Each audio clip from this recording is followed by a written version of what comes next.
Welcome back, guys. So this video is going to be a bit in depth. We're going to continue on from the part one of the component part of the tutorial series. And in here, we're going to cover how to use components more effectively, especially when you're dealing with responses and requests. So basically, if you're creating buttons and you want to use those buttons for something, I'm going to show you how to do that with Winter CMS. And it's actually really nice. What we're going to start off with first is we're going to go back to our code. And remember, we created Farai front end, and in there we created components. And in that component, we created a header component, which is this part you see here. So I'm going to get right into it. I'm just going to remove that part that we added, or that was added, and I'm going to put a form. And in that form, I'm going to put, a button. And in that button, I'm going to say message. The aim of this button is actually to get a response from the back end of Winter CMS. So this is going to be front end content. We're just trying to get a response from the back end. In this way, we can actually have a sort of relationship between the front end and the back end in terms of a request we sent and a response we get back. And in this fashion, it'll be very easy for us later on to store stuff like data, to create dynamic responses like loading of pages or loading of dynamic content. So I'm going to do this, and then I'm going to say, I'll just leave it at this for now. And then I'm going to refresh my page here. And as you see, it's got a very ugly format. The thing about Winter CMS, which is nice, is that most of the themes that you have do have bootstraps by default. So I'm going to change it to BTN primary, in order for our form to look really nice. All right, our button looks good. So when I click this button, what you see is it reloads the entire page, which is fine. That means the button is working the way it's supposed to, but excuse me, I have flu. But the main aim is for us to actually load dynamically. And that means to load dynamic content without having to refresh the page. A thing that Winter CMS has going for it is that it has this powerful Ajax framework where it allows you to load the pages to load content without loading the pages in a very simple, easy, and convenient fashion. An example that I'll show you is I'm going to use the data attributes that Ajax framework allows me to use, which is data requests. And in data requests, I'm going to mention a function, and this is a JavaScript function, by the way, that I want to give a response to, or give a request to, and get a response from. And this is without loading a page. So I'm going to say on pop message. And in doing this, I'm allowing myself to use this function in the back end. So here I can actually specify public function on pop message. And in doing so, it allows me to have access to that function and make specific responses to the function's request. Now, if I do it in this fashion, it's not going to work because I haven't actually activated the Ajax framework that Winter CMS offers. I have only use the functionalities or the data attribute functionalities that Winter CMS has to offer in its Ajax framework, but I haven't actually activated the Ajax framework to use. And I'll show you in this fashion of, okay, I have this, I want to show response, which is a flash message that Winter CMS allows. And I'll pick that. Show success. I have received your response.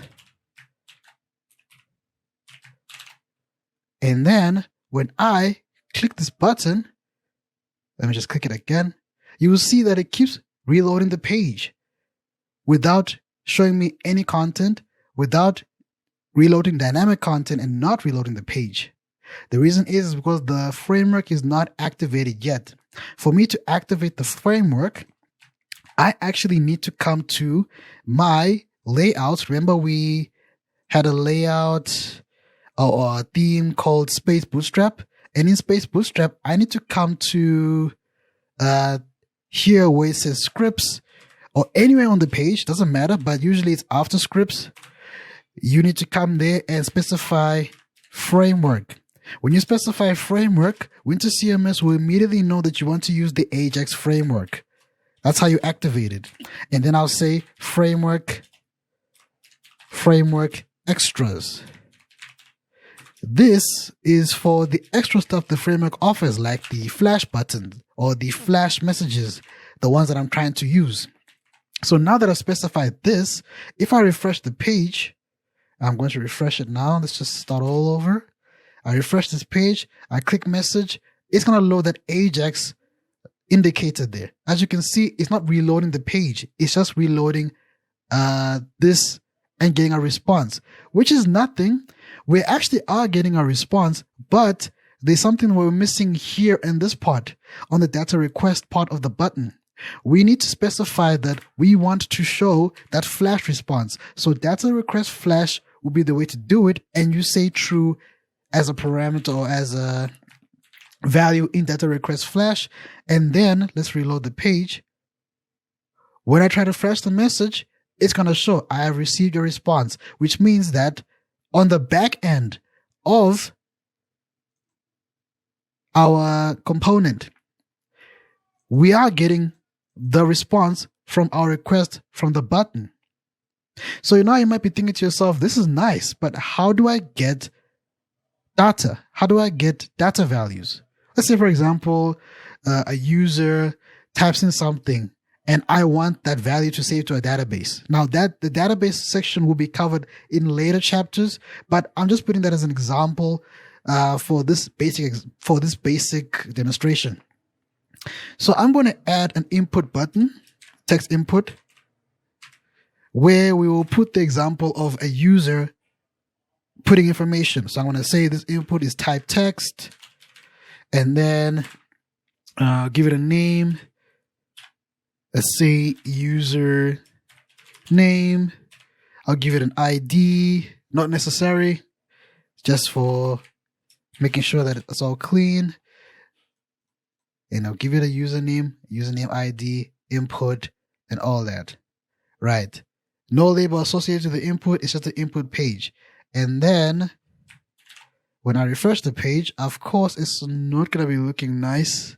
It's going to be just a basic input. And what I want to do is I want to retrieve data from here so that when I click message, it'll respond with the data that's from here. Very, very simple. Everything is already set up for me, and it can actually retrieve this data already. A demonstration is I'm going to use one of Winter CMS's libraries, which is input, and I'm going to say user name equals input, and then I'm going to be using Winter CMS. Winter storm support facades. And then I'll say get. And in here, I'll say user name. And in here, on the response, I will say username should show as the flash message. So if a user has really typed something here, which I will do so, I'm just going to refresh the page. If a user has typed something here, I'm going to type in 1, 2, 3, 4. This is my name. Then when I press this button, my response here as a flash should be exactly this. So when I press the button, I get exactly that. Because once you've set up a form, and once you've given it a data attribute, whether to the form or whether to the button, the submit button there, you can get all the details of that form. So even if I said, let me just take this away from here. Even if I said data attribute here, you will see that when let me just refresh the page, type some gibberish here, take the message out, it doesn't show the flash message because now, excuse me, because now the data request is attached to the form. So anything else you want the form to do should be attached to the form as well, which means if you want the form to flash, you need to take that flash and put it there. So it's very important that you decide whether you want the button to have those attributes or you want your form to have those attributes. It makes all the difference in terms of what or how it works in the long run. I would advise going the button route because once you created the form and added your attributes, it's usually the button at the end of all these declarations, and it's much easier for you to see, okay, yeah, this button has this kind of data request, the data request flash is true, all that kind of stuff. But what if you don't have a button? There are certain situations where you want the form or you want the input attribute to act immediately using Ajax. You don't want to use a button. You don't want to use it to click anything. You want, as soon as a user types something or moves away to another section of the page, but they have typed something somewhere, it is immediately saved. And the way to do that is not this way. I'm going to remove this temporarily. I will bring it back just to demonstrate how to use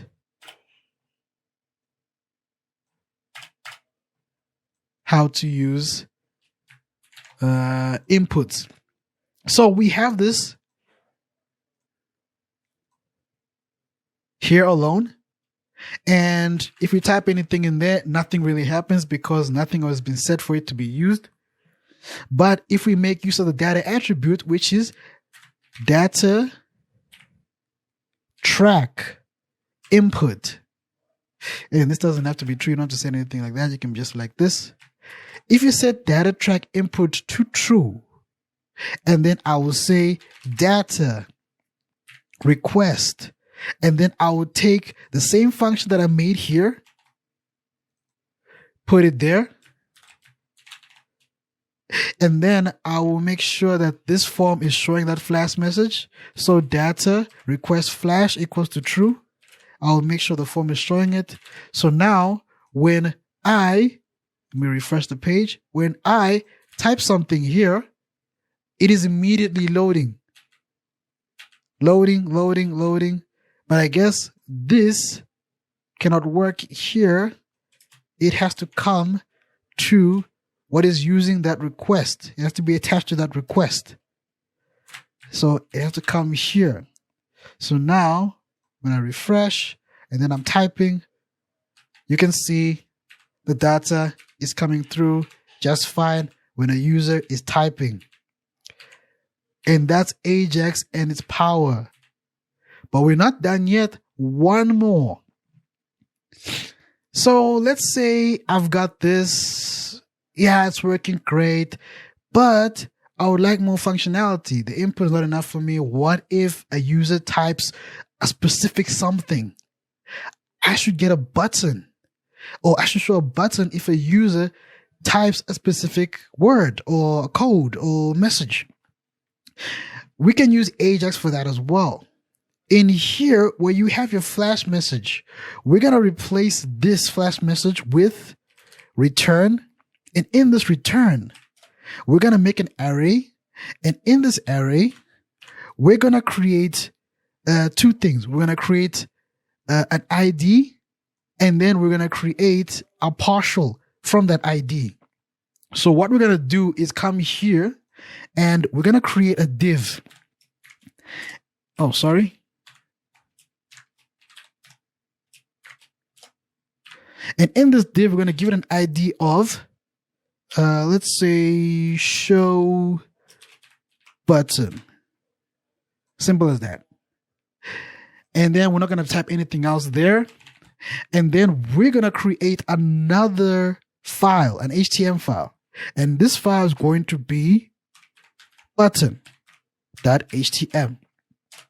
And in button.htm, we're going to specify that we want the button, and we want that button to have the same attributes that we specified before, which is data request. And on that data request attribute, we can actually name a different function. But in this case, I'm not really interested in doing a different function just for demonstration purposes. I'm just going to use the same function that we have here, which is on pop-up message. And actually, no, that I think it's better that we do name it a different function so I can show you the power of Ajax. So I'm going to say on message. And on message, I'll obviously create a function for on message, public function on message, and we'll come back to on message later on, but we still need to set up the button here. So I got the show button. I've created the button here, show message. That'll be that. And I'll have to make sure that it is, oh, it looks nice. Don't want ugly buttons. Really, really don't want ugly buttons. And then in here, we have two things we need to specify: the ID and the partial name. When we do this, I'll demonstrate just now. We're going to say ID first. And to specify the ID, you don't just write it. You have to have single quotes, and then a hashtag for the ID, and then show button for the ID name. Next, you have to have this, and here you have to say render partial, and in render partial, you have to have single quotes and @ It starts with an @ button. So this name is exactly the same as that button we created, except without the HTM. That's how you call a partial there.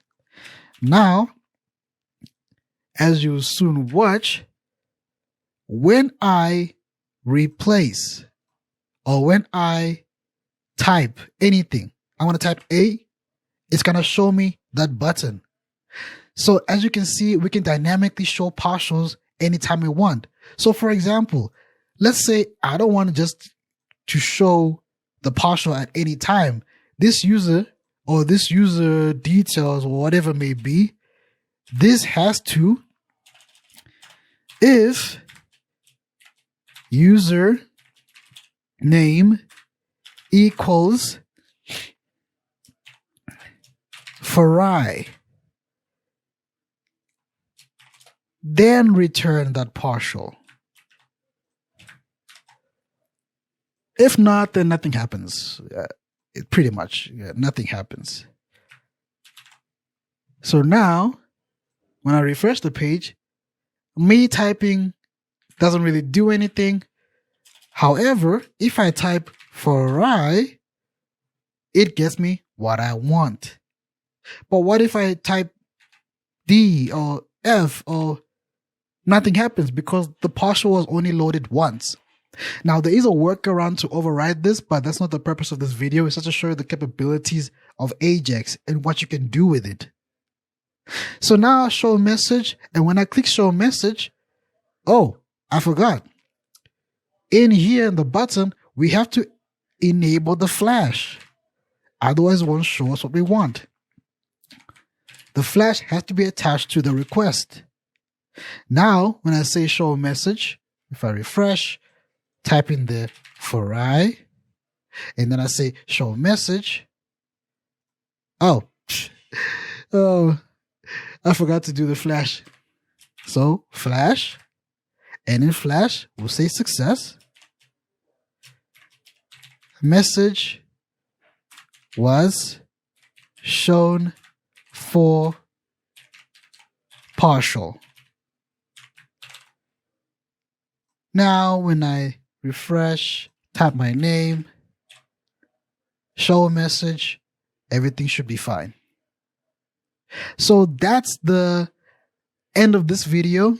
It's stretched on for a bit longer than I expected, but this is basically how powerful the Ajax framework is and can be.